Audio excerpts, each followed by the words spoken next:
If someone has shared their location with you using the Share My Location iPhone feature, or you're requested to know what the location is, it usually shows up in the Find My app. Mine's right here. If you don't see it on your home screen or you can't find it, just tap on search and start typing in find.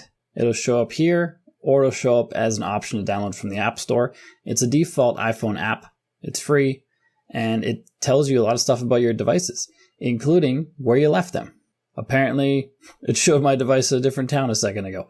Anyway, just updates as you open it. And if someone has shared their location with you, it'll show up here. You just tap on their name, and then it'll show you what their location is. And that's if you have currently active location sharing. Another way you can see that is if you go into the messages and you go into a message thread with that person. And if they're showing a location with you, it'll show up in here. It's currently locating this individual, and it'll show their location here in a few minutes or a few seconds, depending how long it takes. So those are the ways that you will share locations or know someone else's location on your phone. But if you have their phone, you can do a couple other things. You can open Apple Maps.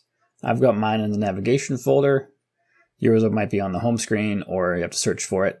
And here, if you tap on the search here, it shows recent places where the person has been, or recent places that they've searched on maps, I should say, not where they've been. It doesn't track your location all the time. It remembers what you searched for.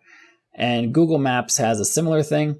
Just open Google Maps, tap on search, and it'll show recent places that were searched. And again, if you have someone else's iPhone, there's one more place where you can see location data. If you go into the settings and you go to the main settings page, find the privacy and security option, tap on that to open it, then tap on location services, make sure this is turned on, scroll down to system services, tap on that, scroll down to significant locations and routes. But if this is turned on their phone, which it is by default when you get a new iPhone, I turn this off manually because I don't want Apple to know my significant locations. Doesn't seem necessary.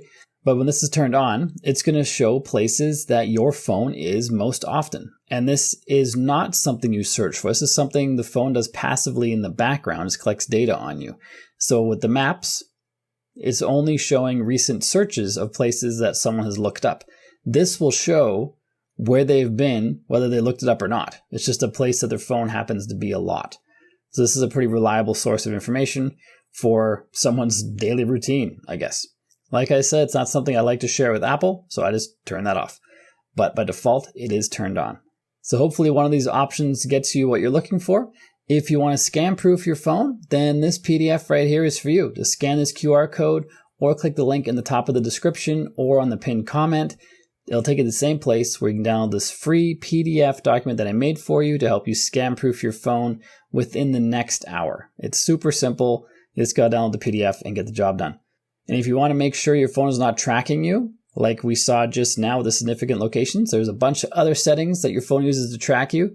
If you want to see what those are and how to turn them off, then this video is for you. So check that out next. If you got value from the video you just watched, like and subscribe to let me know, and I'll see you on this one.